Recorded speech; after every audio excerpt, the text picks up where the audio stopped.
Welcome to ChristiTutionalist Politics Podcast, aka CTP. I am your host, Joseph M. Leonard, and that's Lenard. CTP is your no muss, no fuss, just me, you, and an occasional guest type podcast. Really appreciate you tuning in. As Graham Norton would say, let's get on with the show! Hello, everyone. A brief special intro to this week's show. You know, Saturdays, I normally have on monologues that are in conjunction with a written article at TheLibertyBeacon.com. Well, we're working through some issues.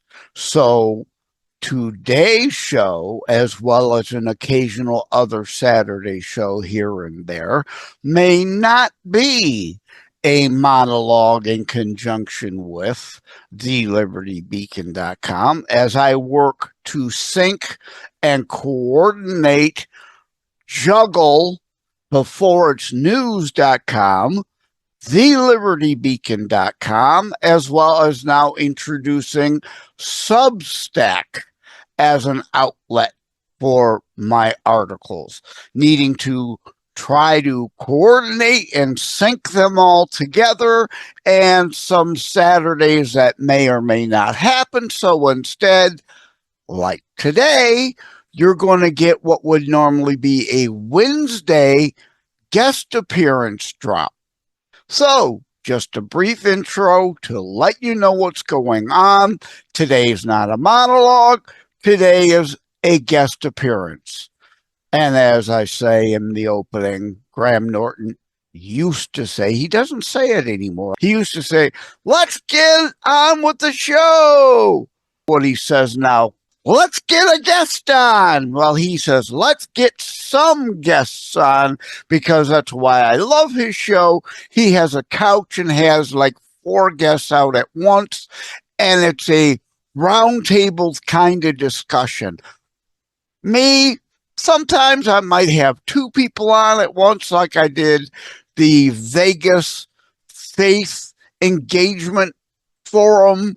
Once in a while, I might have 2 or 3 guests appear at once, but generally it's just one. Okay, I've rambled enough.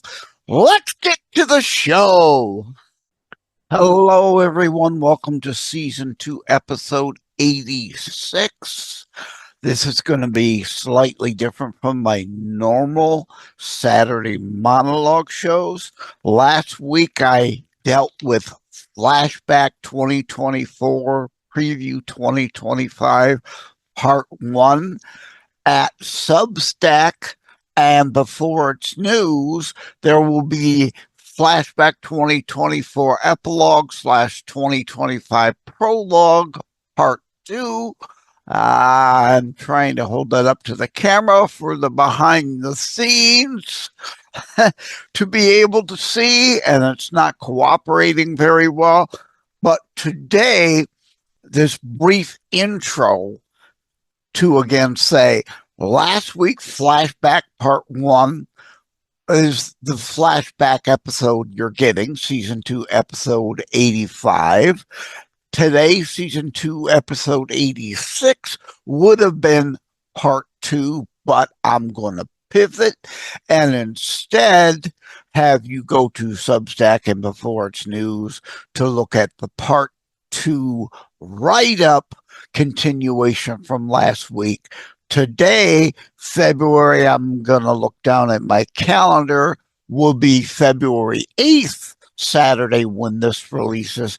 I am going to hand you over to a guest appearance that I had with Roger Landry, who is a boomer, and Huck, who is a Zoomer. Hence, together they have a Zoomer2Boomers show. And I think that is so great why I had to have them on together. So rather than drop this in the middle of the week, the importance of all the generations communicating being the point and purpose of that show, I feel it worthy of a regular Saturday show, but not a monologue necessarily from me. So thank you all. And one other thing. Yes, the Huck and Roger thing, Zoomers2Boomers. Plus, please stay tuned after that for a message on eggs. Yeah. Before it's news in Substack already last week, I dropped pieces about the price of eggs are about to double. I did a video exclusive. So I'm going to wedge that in as this will be segment 1. The interview will be segment 2. The price of eggs doubling. Why, and why you've not heard it on the news at all. You're hearing it from me most likely first, will be the third segment, then of course the show outro and all that stuff. Hello everybody. In part I am saying this in the opening. As guest shows, usually I have one guest. Well, today I have two. I have Roger, who is a kind of old guy, like me, and I have who is known as Puck, who is a young lady. And the reason why I'm having them on together, so, since we know actual biology and what a woman is, I'm sure you'll be able to figure out whose voice is who, unlike maybe the show I did with Dr. Rob Steele and Drew McKissick about the faith engagement, Drew McKissick being the former vice chair of the RNC, where you had three guys talking. It might have got a little more difficult. Today, hey, thankfully we got a female voice in here today, so should be pretty easy for you all to follow. And indeed, let me go right into it. Ask Puck why. Together they do a show, Zoomers2Boomers, which is why I think it's such a fantastic concept to have different generations on the same show, kind of talking different perspectives. So I felt they had to come on here. So now with that set up, Puck, I'm a former hockey player. Plus, I used to love Don Rickles, who used to call everybody a hockey puck. I'm dying, of course, to know where Puck name come from. So, I was like a toddler, but like basically, you know how like the old Apple computers look like, and they have like these mouses that look like hockey pucks. Oh, yeah. Basically, as a kid, I believed the hockey puck was getting all the attention. So I went up to my papa and I was like, I'm the puck. Yeah. I wanted the puck's attention, you know? I didn't like that the puck was getting the attention, so I wanted to be the puck and get the attention. Oh, that is a great story. That is priceless. And the thing of it is, I could have told my own story about that, but it doesn't work unless she tells it. It just doesn't. Exactly. Okay. So, to you, Roger, did you con this young lady into spending 30 minutes or so a week with you on a show? Well, to start off with, Zoomers2Boomers isn't the first show we did.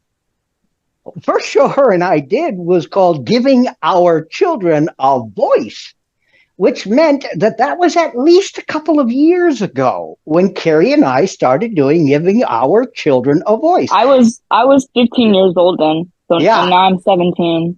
What we're looking at here is somebody who had already agreed to step on the stage, and yes, I'm talking verbally, step on the stage with a boomer. Now, she's just about to turn 18. I'm just about to turn 70. So we are the quintessential Zoomer-to-Boomer situation. But that's not how we started. We started because I felt that far too many of our children weren't getting a voice. And I said the word children again. Terry was 15 years old and agreed that if we could give her a voice, she would gladly be a part of this and help to give her generation a voice. 3 years later, all of a sudden, Carrie comes up to me and says, you know something, Roger? Remember, she's my partner in this show. She says, you know something, Roger? She says, and this was just a couple of days ago. She says, we do a lot of talking about politics. Why can't we do more discussion about the actualities of Zoomers, about the actualities of Boomers, about what the benefit is of us communicating? Not so much about politics. Now, this is a girl who's about to turn 18 years old. This is a young lady who demonstrates just intelligence far beyond, and she's blushing right now, but I don't say things that aren't true. This young lady actually has taken this to the next level. What Joe is doing and what several other people who have shows and have invited us on as guests are doing is in helping us to announce the next level. Going forward, it's not going to be so much about politics. It's going to be more about the generational division between us and what we can do to make it go away. And a little bit later, I'll tell you a story about that. But let's let Puck put her well, let me pass it back to you. You're the host. Yeah. This is exactly why I wanted to meet her. And this time I am meeting her. You and I have talked plenty of times. You've been on the show before. But, she, like others I know, young kids around here in my area in Michigan that I know, give me hope. Give us a lot of hope. That not all of these kids are complete morons. Unfortunately, a lot of them are. But you clearly show wisdom beyond your years, that you understand there's a great big world out there that you haven't fully been involved in yet and want to understand before you go out so you don't stumble on your face. Yeah. All right, look, let me just poke that just a little bit further before she answers, okay? I know I'm dead serious because what you're about to hear is true, although most of you won't believe it, okay? Who is Puck? All right? If Puck is walking by you and you're sitting in the corner and you have a dried up tear down your face, she's going to walk over to you. She's going to crouch down, look you in the eyes, put her hand on your knee and say, what can I do to make you smile? And she will not walk away until that guy or that lady is smiling. And when she gets up, she will look, she will give that individual one more smile, pat him on the knee, and turn around and walk away. Puck, tell everybody I'm not lying. Tell everybody this actually has happened before. First, I'm more of a hugger than a knee patter. Oh, okay. Yeah, but and also let me throw in here, joking, of course, but good thing she doesn't take after Roger. But no, but just a fun-loving jab. But seriously, Puck, yeah, exactly. I mean, do you see the dichotomy between you and some others in your generation that don't know they don't know, don't want to know, just want to stumble through life? I'd also say some of them just are unsure. Yes, very good. And they are.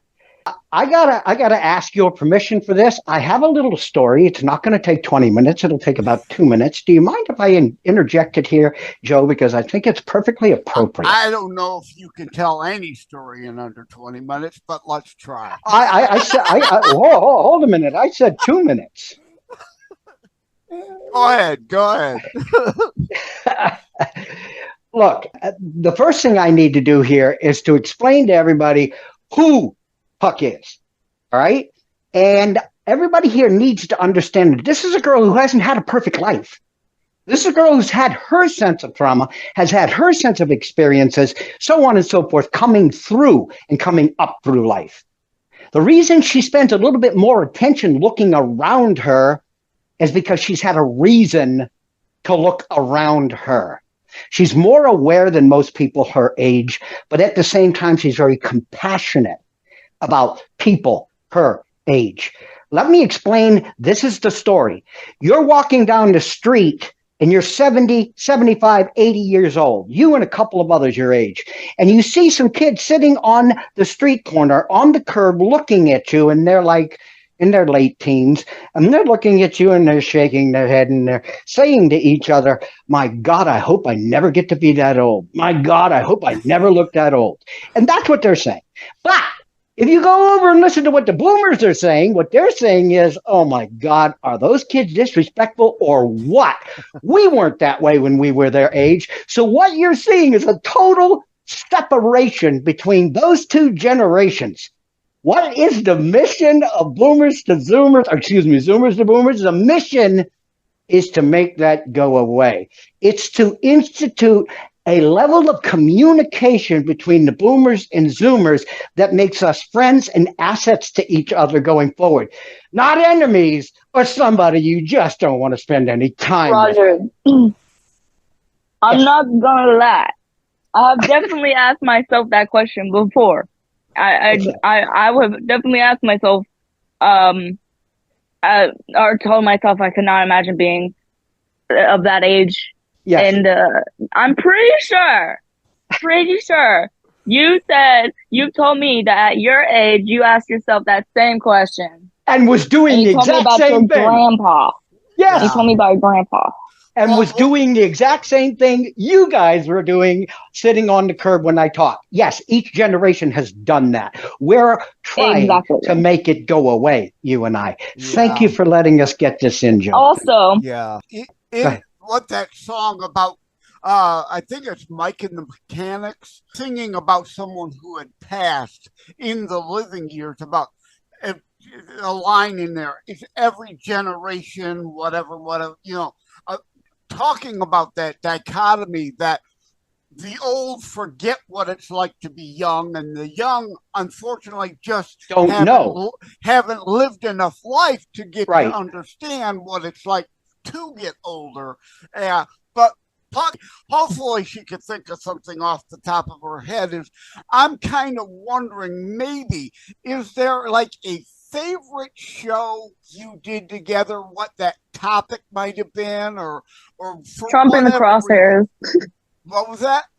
Trump in the Crosshairs. It's actually a recent one. Yep. Go ahead and expound on that show and why it's kind of your favorite right now. Basically, we talked about how Donald Trump got shot. Yeah. That's pretty much the thing. But my one thing I've definitely repeated multiple times in the show was how rude social media is. Not only are you right, but it goes beyond rude, and you and I have discussed this in the past. It goes to flat out, these people are censoring far beyond what they want you to believe they are. And this is why TLV Talk is there. And this is why you know that, Joe, I know that, and even you know that, Puck. It is a social media platform where you can go and say what needs to be said. It's not a corporate social media platform where you have to do things so they can make money. The point here is you're exactly right, Puck. And every time you open your mouth in this show, I'm beginning to realize you're even wiser than I thought you were. Thank you. I have a recent show. I don't remember it exactly which one it was to give the title or the episode number, but in the show notes, I joke, like we're talking about online, you know, it was the TLB relaunch episode and article. And at the end of the show notes, I joke about Justin Timberlake had the song Bringing Sexy Back, right? And his next song, jokingly saying, you know, tongue in cheek, don't mean him any disrespect, is going to be recorded in jail, bringing public intoxication back, if I could get the word out. But in all seriously, we all need to bring pleasantries back, because yes, all kinds of trolls. It is mostly vile, vicious responses you get. So somebody says thank you to me on social media, I say thank you for the thank you, and I refer to them back to that show. Yes. And look, again, people wonder why a 70-year-old would be doing a show with an 18-year-old. Why? And look, you gave us a platform whereby we can tell everybody. I feel like a lot of people would ask that question a lot because I agree. I feel like people ask that question a lot specifically because most people in my generation are used to your generation harshly judging our generation. Exactly. And I've gone through it before, actually, back in 2019 when I shaved my hair off, like Britney Spears, but not because I was bipolar, but because my dad died of cancer. Oh, yeah. Yeah. In solidarity, so, right. That's why I've got the bald head too, leukemia. I would have patted you on the back. Yeah. I would have patted you on the back and gave you a kiss on the cheek, lady. I would have. Yeah, but you have no idea what I went through. But it wasn't even my own generation being harsh on me. It was baby boomer generation. It was. Yes, like that's us. I went whenever. Okay, I have 4 brothers, so it's obvious I'm going to be a tomboy, and I might have a little bit of a deeper voice than a usual woman. But anyways. But you're a beautiful lady. For anybody who doesn't know this, that's the truth, actually. She is a beautiful lady. At any rate, that's why when my hair came out, when my hair came out in 2010 due to the leukemia, I started still. This isn't the 1980s. If you have a bald head, people, what are you, a neo-Nazi? Basically, this one time in the 2019 year when my head was bald, I went, my mom was driving down the highway, and obviously me and her, we needed to use the restroom. So what you do when you use the restroom, you go to the gas station up the side of the highway. Okay. So I went to the restroom at the gas station, and then I was done using the restroom. I was washing my hands, and these 2 women who were obviously baby boomers came in, and they looked at the door because they thought I was a guy.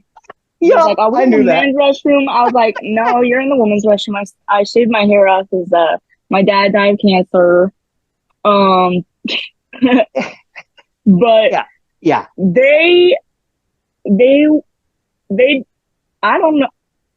I don't think they believed me because they literally went, "Sir, you're a guy. You are mentally ill and confused.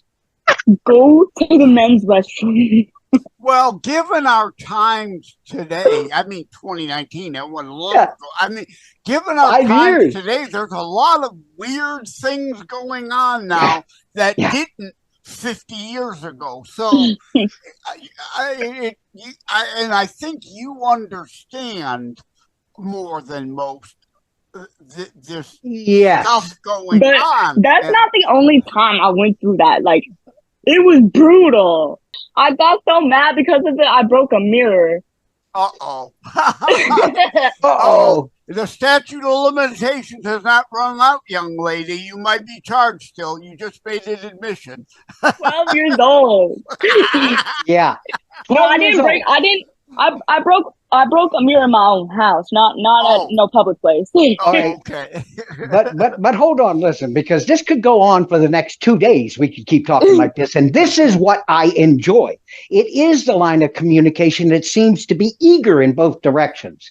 Look, what this show is about, why we are visiting Joe, why we are so appreciative of Joe, is this is the second time we are going to upgrade this platform. We are going to go from a show where Roger, who is the boomer, had the main part telling everybody about the political woes of the world, and Carrie had the minor part where she was either agreeing or disagreeing or trying to get a little word in here edgewise.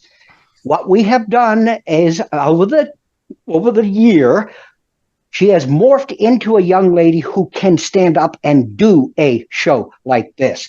So when she asked me, can we do more about the topic, Zoomers to Boomers, and less about politics? Not that she doesn't want to talk about politics, but more, let's focus more on bridging that gap between the Boomers and the Zoomers. So that's what we're doing here. And that's why we will be on two other guests appearing as guests on two other shows, is to let people know it's going to the next level. It's not going to be a political show every single week. It's going to be a Zoomer to Boomer show, and both Carrie and I will decide prior to the show each and every topic that will be discussed.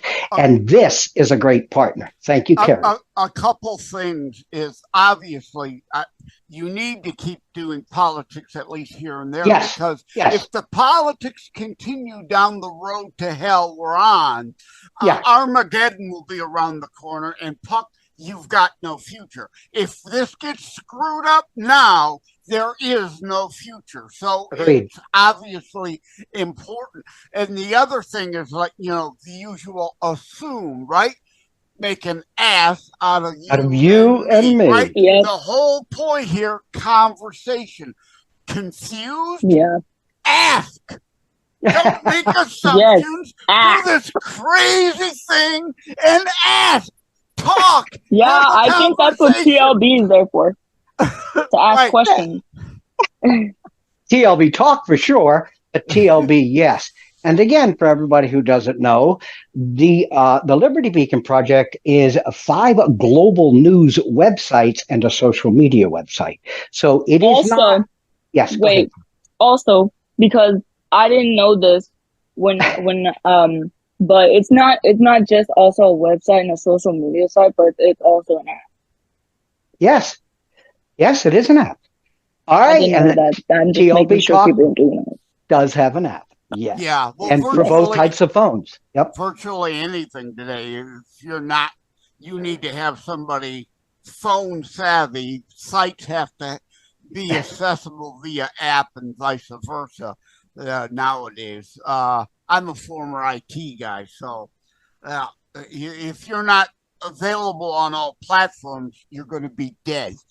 Your service will go away. You got to be able to present yourself to all the different avenues of ways people can reach you. But at any rate, I'm going to go ahead and wrap this up. This was just meant to be a rather short show, mainly to promote Zoomers to Boomers, so people hear this wonderful concept. Hopefully you all tune in. And indeed, again, about conversation and communication, no matter your age, no matter your age differences, we've got to talk to one another. I will tell you, and I got to jump this in. I agree. I got to tell you this real quick, everybody, so that you do understand. This is a podcast until after Puck's 18th birthday, and then this will be a live show. But right now, it is a podcast, and it can be listened to on TheLibertyBeacon.com, our flagship website, every single Friday afternoon Central Time. And it is an article called Zoomers to Boomers, and that is the weekly podcast. After the first of the year, I think Puck and I will be working our way towards a full-time live show. So we'll see what happens. Right. But Puck, is there anything you want to add, please? I hope everybody listening, excuse me, I just burped. I hope everybody listening has a politically great day. She invented that word to make me laugh. And every time she says it, I laugh. Shall I share the story of that? It's a short story. Sure, go ahead. Story. Yeah. On our very first podcast, and the very, very, very first, when I was like a little baby, way back then. The first little podcast we did, it was the first ever Giving Children a Voice podcast, way before Zoomers to Boomers. I was a little baby. Hey, little baby. Written down, it looked like it says political. That's what started this. He looked at political and thought it said political. I know how to say political. I know. Okay, I know how to say political. When I'm speaking a conversation, I'm not reading off my notes, because that was my first show. I was reading notes, but Yes. when I'm not reading up notes, I know how to say political. But when I'm looking at my notes, like I did on my first show, I'm Every single political as show. political. Yeah, Every you were single reading show phonetic- since then. Hold on, Joe. Every single show since then, every show ends with "Have a politically great day, Roger." Everyone. Great. That's great. Yeah, that's funny. Again, I mean, phonetically, it kind of looks that way. Exactly. Exactly. Doesn't that say Exactly. something? Doesn't that say something to everybody listening, that this young lady steps up so hard to make me smile, and I work so hard to make sure that she's got something to move into? This is what we're supposed to be doing, people. Puck and I are the perfect example of what Zoomers2Boomers can be. Let's do it. Thank you. All right. Thank you. Well, Exactly, people. You just gotta open up. all right. Thank you, Roger and Puck. Everybody You're have a welcome. great day. Till next time. We'll see you later. Temporarily a season 2, January 2025 video exclusive, but it'll probably be appended to a show as an additional segment in February of 2025 about the cost of eggs. Well, if you don't know yet, get ready. The cost of eggs are about to double. Why? Fact. The Biden administration, with the Department of Agriculture, Health and Human Services, and the FDA, ordered the slaughter of 5 million chickens. Now, it's not the first time chickens have been slaughtered in the name of concern for safety, health, and avian, aka bird flu.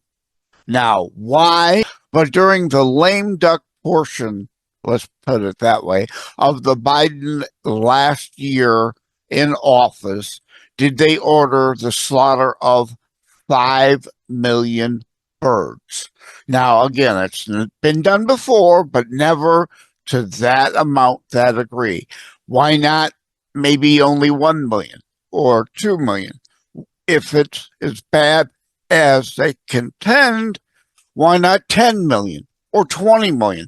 Why 5 million on select farms? Hence, now, and you don't have to be a nerd to know this, you just happen to have accidentally watched Hollywood Squares the other day, and the question was asked, on average, what does a chicken lay? 1, 3, or 5 eggs. Drew Barrymore happened to have the question and guessed 3.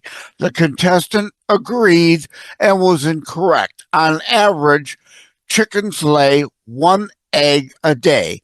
So that's 5 million less eggs a day in the supply chain when the demand isn't really changing. Therefore, an industry restaurant insider that I had the discussion with yesterday told me, yes, his egg wholesale prices are going from like $1.11 an egg to $2.25 an egg, more than doubling the cost. And he's trying to decide his 3-egg omelet probably is going to have to go down to just 2 eggs. It'll be cheaper to put more meat into the omelet than the eggs now, wholesale pricing wise, and he's still going to have to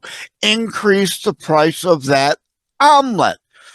Will consumers be able to afford to pay for?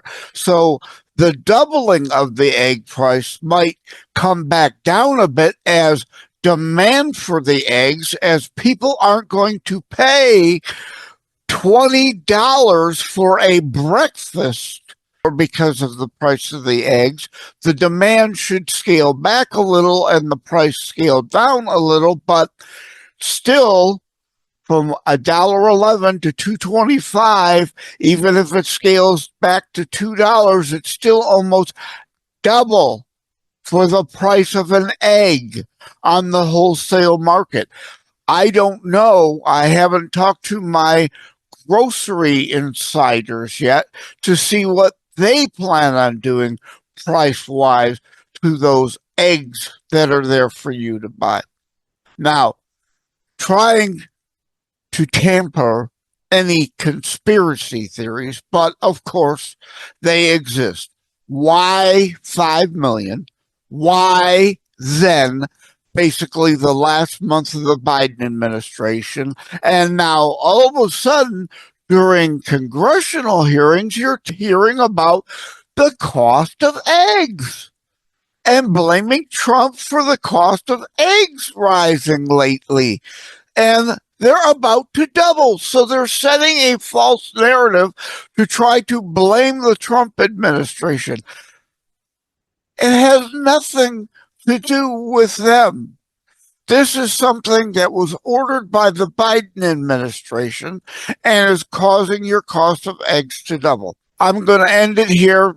Just wanted to deliver the news before you see it in the news.